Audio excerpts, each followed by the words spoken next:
Queridos amigos, bienvenidos una vez más a este su programa donde Dios llora. En muchos países del mundo, los cristianos están discriminados o incluso perseguidos por su fe. Estamos hablando de países como Pakistán, pero también en Turquía o en Egipto. En Saudi Arabia, por ejemplo, convertirse al catolicismo, al cristianismo, está castigado con la pena de muerte. Vamos a hablar, sin embargo, de la situación de las mujeres en los países islámicos fundamentalistas. Un calvario y un sufrimiento es lo que tienen que sufrir a veces en un contexto muy difícil para ellas. Vamos a hablar con el padre Carlos Pereira, argentino, del Instituto del Verbo Encarnado, que ha vivido 11 años en países de Oriente Medio. Padre, muchas gracias por estar aquí hoy con nosotros. Padre, para empezar vamos a ver un reportaje escalofriante, pienso yo, que está centrado en Egipto y trata de la situación de mujeres que son secuestradas e islamizadas a la fuerza. Vamos a ir con este reportaje y luego a partir de ahí hablamos.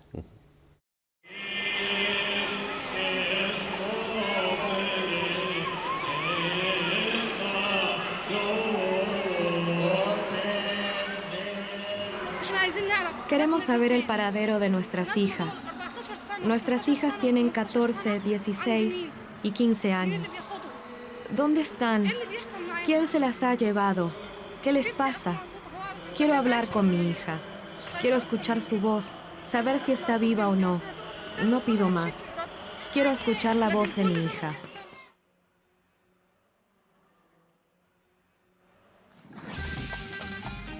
A menudo Egipto se asocia con la historia antigua, dinastías faraónicas, las pirámides y el turismo.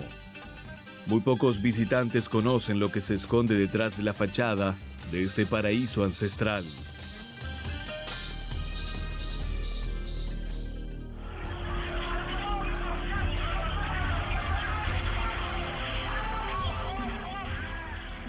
Desde el 2011, los actos de terrorismo han incrementado contra los cristianos, que constituyen como máximo el 15% de una población total de 80 millones. Quizás el aspecto más horrendo y oculto de esta persecución cristiana son los secuestros y conversiones forzadas de chicas menores de edad.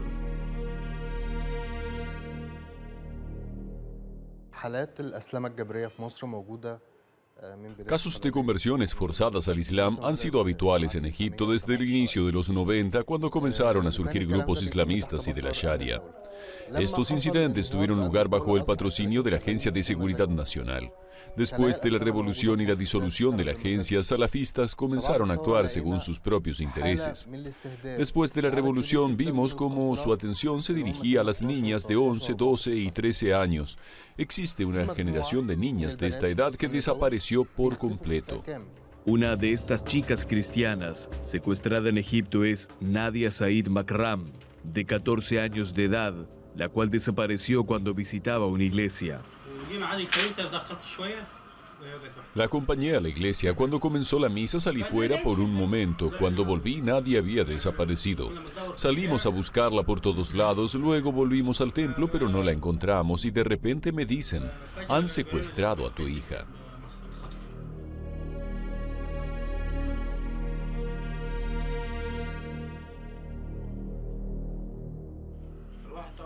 Me quedé paralizado cuando me enteré que habían secuestrado a mi hermana.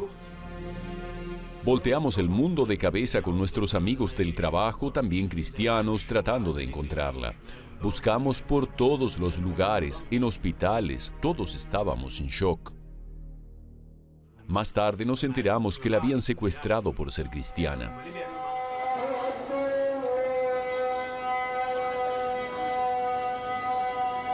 Desgraciadamente, los secuestros son cada vez más numerosos en Egipto. Jóvenes cristianas son llevadas a lugares desconocidos donde sufren violaciones múltiples, se les droga y después de semanas de tortura se les presiona y chantajea para convertirlas al Islam. Cuando una chica cristiana desaparece en estos días en Egipto, es muy probable que después de 1 o 2 meses aparezca un video donde admite que se ha convertido al Islam por propia voluntad. En el momento que ya hace dicha declaración oficialmente, se le reconoce como musulmana y su familia cristiana pierde todos los derechos sobre ella.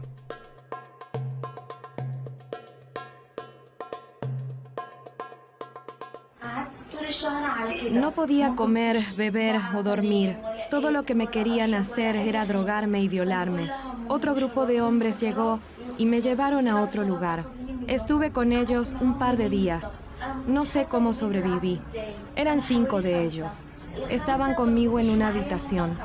No podía distinguir entre día y noche. No dormí nada. Por lo menos 50 hombres me violaron durante ese mes. Y todo esto por ser cristiana y nadie hace nada.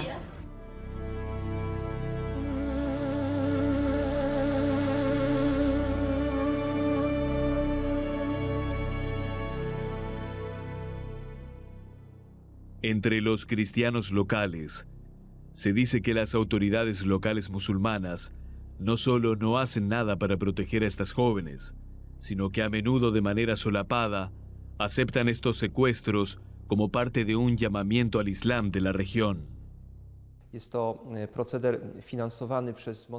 Estos actos también son financiados por patrocinadores del Islam desde fuera de Egipto. El valor de una joven se calcula entre 20 y 100.000 libras egipcias, dependiendo de su físico y su posición social.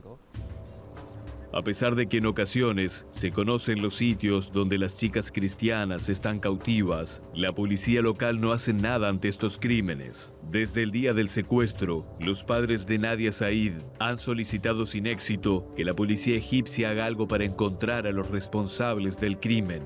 El drama es tanto más doloroso porque es bien conocido el paradero del hombre de 40 años, responsable del secuestro de su hija.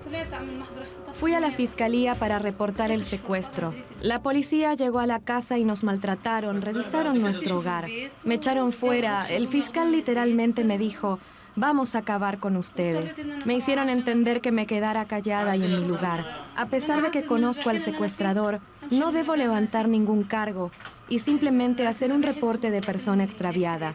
Tengo que aceptar el secuestro de mi hija o irme.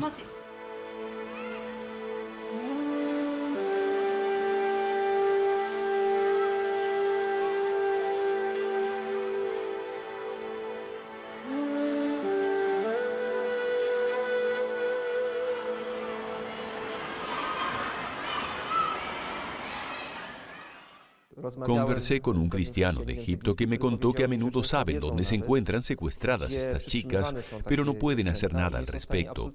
Lo único que les queda por hacer es dar vueltas alrededor de dicha casa y orar.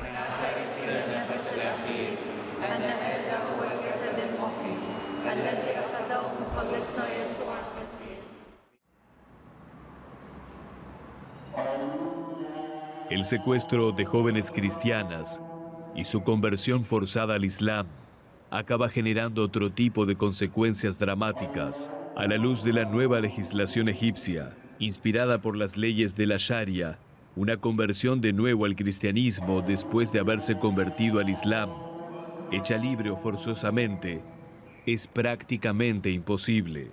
El castigo más extremo por apostasía del Islam es la pena de muerte.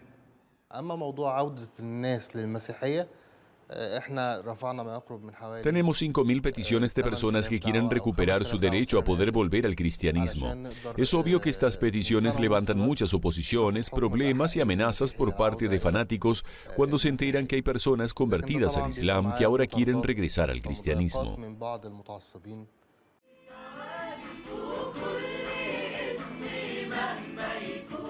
Las jóvenes cristianas, atemorizadas y expuestas al hostigamiento de los musulmanes, encuentran ayuda en centros de la iglesia como por ejemplo el que opera el Arzobispado Católico de El Minya. Además de la ayuda material, reciben sobre todo apoyo espiritual y psicológico.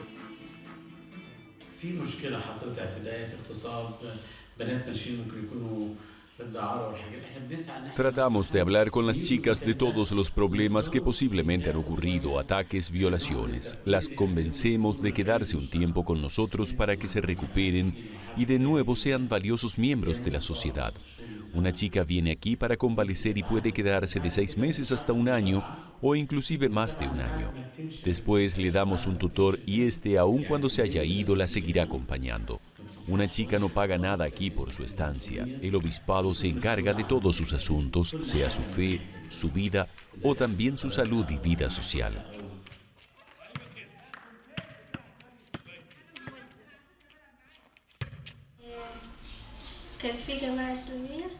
Había un grupo de musulmanes decididos a secuestrarme.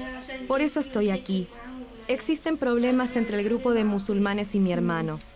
Mi familia temía por mi vida, así que me trajeron aquí. Cuando tengo tiempo libre no puedo regresar a casa por culpa de ellos. Tengo miedo, se quedan mirándome. Por eso cuando voy a casa siempre me quedo adentro y jamás salgo fuera. Si me quedo otro año más, me casaré y no volveré a vivir a mi casa. Me casaré lo antes posible.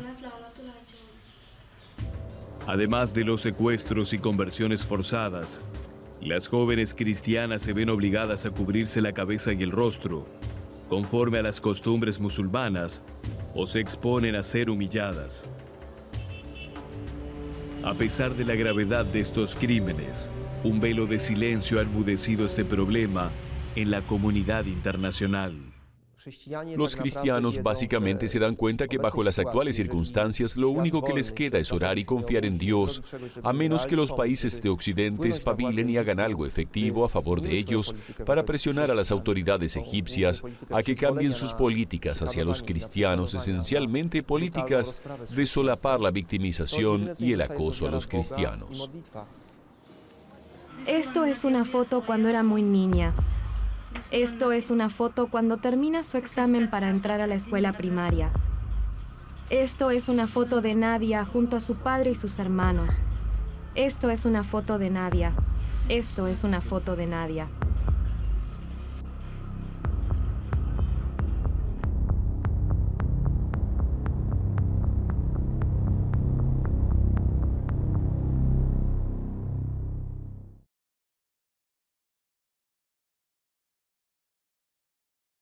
Padre Carlos, hemos visto este difícil, este sufriente calvario de muchas mujeres en países.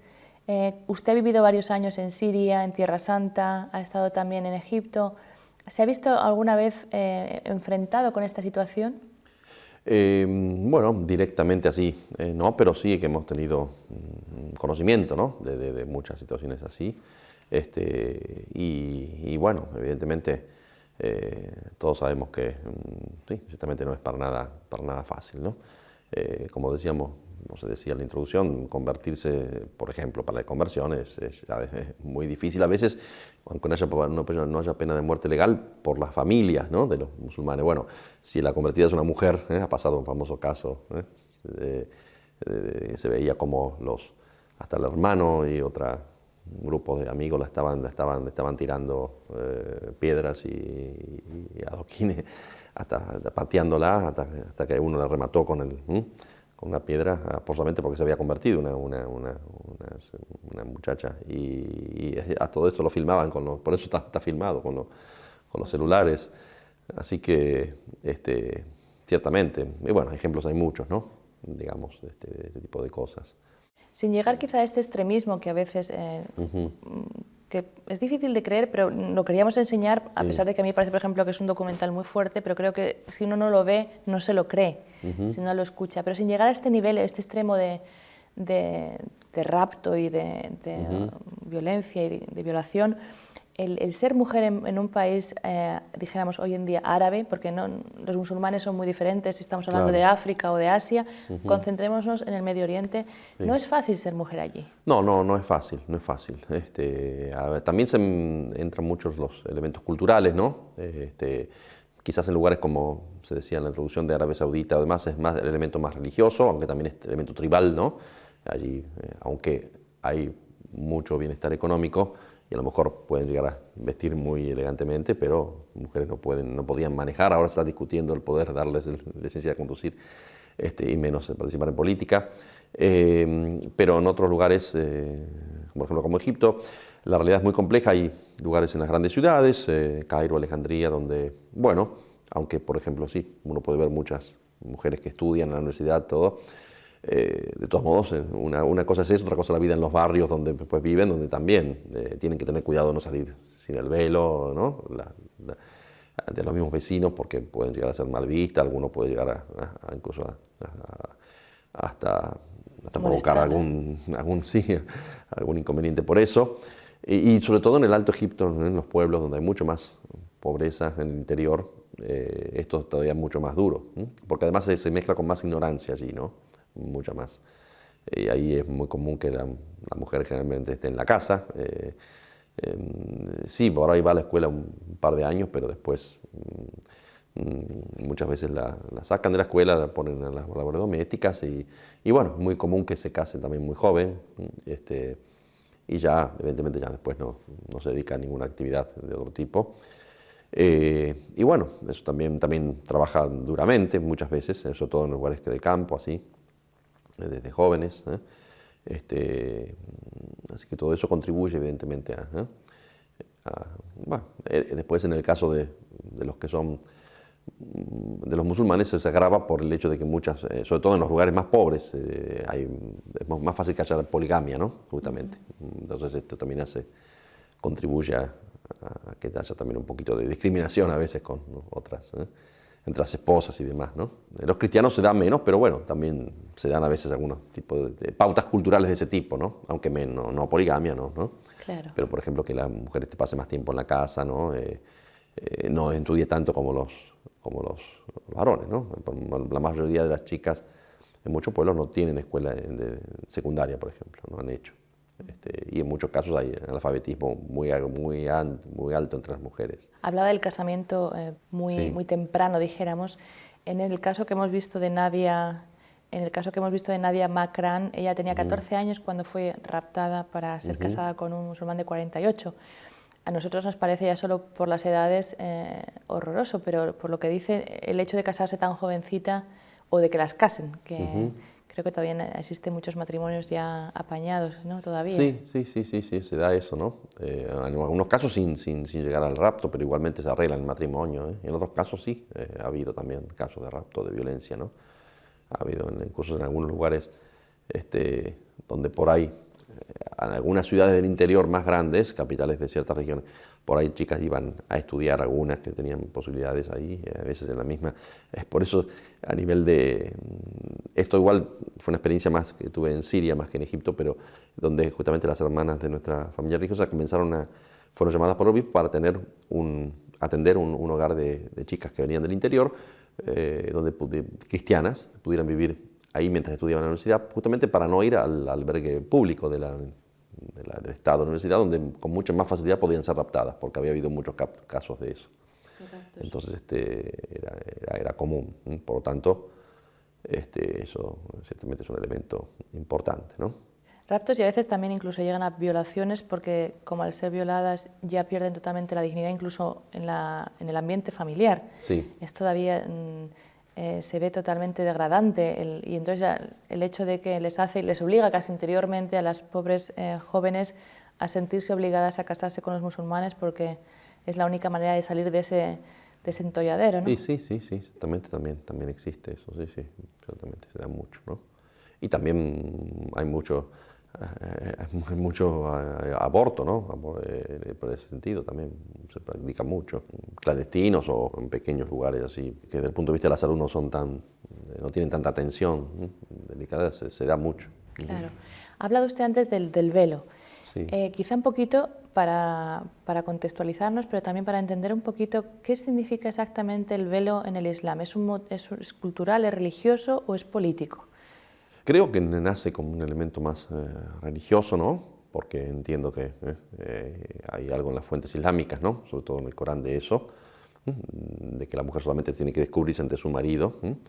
Pero bueno, también ha pasado a ser un elemento cultural, ¿no? Es verdad que en lugares sobre todo más de más del oriente, del desierto en particular. También un elemento cultural se daba ya en la antigüedad, ¿no? Incluso cristiana o judía, ¿no? Pero en el Islam adquirió, sí, un matiz, digamos, entre religioso cultural, ¿no? Propio. Lo que es curioso es que durante, podemos decir, segunda mitad del siglo XIX, siglo XX, donde hubo, bueno, como fue el tiempo de las colonias de muchos países de Europa, en Medio Oriente, en otros lados, y hubo una influencia cultural grande, hubo también mucho en ese momento una cierta clase dirigente islámica que quiso europeizar. Durante un cierto tiempo el velo empezó a dejarse de usar, y uno ve todavía, sobre todo filmes, películas iraníes, es muy común, de los años 50, 60 todavía, ¿no? Después de la guerra, y no se usa casi el velo, ¿no? Muy poco. En cambio después, a partir de los años 70, sobre todo, en Egipto fue muy notable cómo comenzó poco a poco una islamización a este nivel, al menos, muy, muy fuerte, ¿no? Después acrecentado por todo otro tipo de movimientos políticos, como la mano musulmana, todo, pero ya empezó, y hoy día es ciertamente mayoritario, ¿no? Algunos usan ya un velo completamente para que solamente los ojos se vean, o a veces ni siquiera eso, porque a veces hasta tienen que manejar a una mujer de ese modo, cual es hasta un peligro, pero al menos velo común, muchísimo. Claro, pero ya desde el punto de vista un poquito más espiritual o cristiano, podría decirlo, yo creo, vamos, es mi opinión, no sé, por eso le pregunto a usted, pero hay velos y velos, porque como decíamos, por ejemplo en Irán, yo he visto fotos que son casi artistas poniéndose un velo que hace a la mujer mucho más guapa, mucho más, o por lo menos más guapa. Pero luego se ve, por ejemplo, en Afganistán, los del Talibán, lo que decía, que tienen como la kafka, no sé cómo se llama, la burka, creo la que burka, es, o por ejemplo en Egipto también se ve muchísimo, que van todos de negro y no se les ve casi más que los ojos. Eso en el fondo, vamos, puede ser que tenga otro motivo, pero me parece un poco denigrante porque ver la cara de una persona es importante para la comunicación. Sí, ahí ya se prestan muchas interpretaciones, ¿no? Evidentemente, así como se usa también velos elegantes, y también en Egipto los hay, sobre todo en las ciudades, como para mantener ese elemento cultural o religioso, pero bueno, al mismo tiempo que sea un modo de ser, ¿no? de elegante, están los que han interpretado de modo más, o interpretan de modo más estricto, ¿no? Hablando de nuestra fe cristiana, en el Génesis mismo está claramente Dios creó al hombre a su imagen y semejanza, hombre, a su varón y mujer los creó. ¿Cómo es la interpretación coránica de la mujer? Hay que decir también que también en países cristianos es muy maltratada y oprimida, no estamos hablando, hay cosas culturales y cosas religiosas, pero quería ver, ¿es un motivo también religioso directamente ya que se le ve a la mujer como alguien de segunda clase? Es un poco complejo el tema, ¿no? Yo tampoco soy un experto en esto. Evidentemente, bueno, en la tradición coránica hay sí una relación porque hay muchos datos que ciertamente vienen del Antiguo Testamento y de la Biblia, ¿no? Hay una tradición también de la creación, y bueno, aceptando que evidentemente Dios crea, ¿no? Hombre y mujer, pero, y de hecho, en general uno escucha a veces también personas, incluso hasta mujeres que son devotas islámicas, y va a decir, no, en el Corán solamente la única diferencia que hay es por la herencia, porque según ellos el profeta, previendo que el hombre iba a tener más necesidades después de mantener a toda la familia, en cambio la mujer estaba en la casa, entonces en la herencia era más favorecido el hombre que la mujer, ¿no? Yo no sé si eso es lo único que está escrito, la única diferencia, pero lo cierto es que casi siempre la cultura, sobre todo más islamista, ¿no? Que busca más fundamentarse en una interpretación más radical del Islam, con mucha facilidad tiende a discriminar y a tomar medidas cada vez más radicales, por decir así, contra la mujer en ese sentido, ¿no? De modo que cierta influencia la hay, ¿no? En la cultura islámica, ¿no? Aunque después lo que esté escrito no sea tanto, digamos, ¿eh? Así pasa con la apostasía, ¿no? En el Corán no está dicho que haya que al apóstata, de la que pierde la fe, de que abandona la fe islámica, haya que matarlo. Sin embargo, otras fuentes islámicas hacen que se haya interpretado en ese sentido y de hecho muy fácilmente se interpreta así. Creo que lo mismo en el caso de la mujer, ¿no? Lo que está escrito es una diferencia mínima más en la herencia, pero después por otras fuentes islámicas, por lo que ha sido la tradición de ellos histórica, con mucha facilidad llegan en el resto, a interpretarlo así. Sí. Se nos está acabando ya el tiempo, hemos visto hoy un tema muy duro. ¿Qué podríamos hacer nosotros por ayudar, aunque estemos lejos, a los cristianos en Medio Oriente en general, pero quizá como, porque uno ve semejante cosa y dice, bueno, ¿yo qué puedo hacer? Estamos tan lejos. Claro, sí, sí. Sí, yo evidentemente es muy difícil a veces ayudar concretamente, ¿no? Ya es una gran ayuda, justamente el otro día lo decía este padre que está trabajando en Siria, que trabajó mucho tiempo en Siria, ya es una gran ayuda tener presente justamente la realidad de ellos, recordarlos, saber sus necesidades, ¿no? Difundir también, sobre todo difundir las cosas más graves, lo que está pasando, ¿no? Persecuciones abiertas en Siria, en Irak, por ejemplo. Y bueno, al mismo tiempo, hay también un video ahora circulando de donde sale hablando algunos sacerdotes locales, dicen despertar, ¿no? Despertar, ¿no? A veces la vida se nos va en pequeñas cosas de todos los días, a veces aunque sean cosas buenas, ¿no? O diversiones o pasatiempos varios, saber que en definitiva hay gente que está sufriendo mucho, ¿no? Por su fe, por valores más altos. Entonces, bueno, a veces simplemente el tomarse la vida en serio, ¿no? Es ya tanto, es ya tanto. Porque incluso para los cristianos mismos, tomarse la vida cristiana en serio y quizás puede implicar que un día haya gente más preparada, con principios cristianos buenos, para tener un rol importante, sea en la política, sea en los ámbitos culturales, incluso quizás el día a nivel mundial, que puedan influir incluso de modo mucho más decisivo en las decisiones que se toman para ayudar en otros lados, ¿no? Porque hoy día vemos también eso, en los grandes centros de poder no hay presencia cristiana, entonces y por eso muchas veces las decisiones que se toman son hasta anticristianas, como lo sabemos de sobra, ¿no? O antinaturales, ¿no? Contra la vida, contra tantas cosas.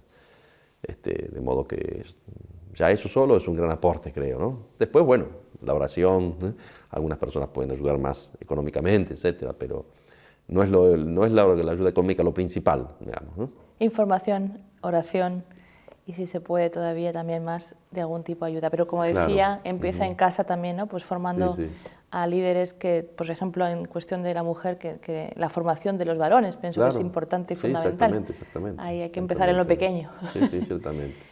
Muchas gracias, Padre, por haber estado aquí. Gracias a ustedes. Y gracias también a ustedes, queridos amigos, por haber seguido su programa Donde Dios Llora.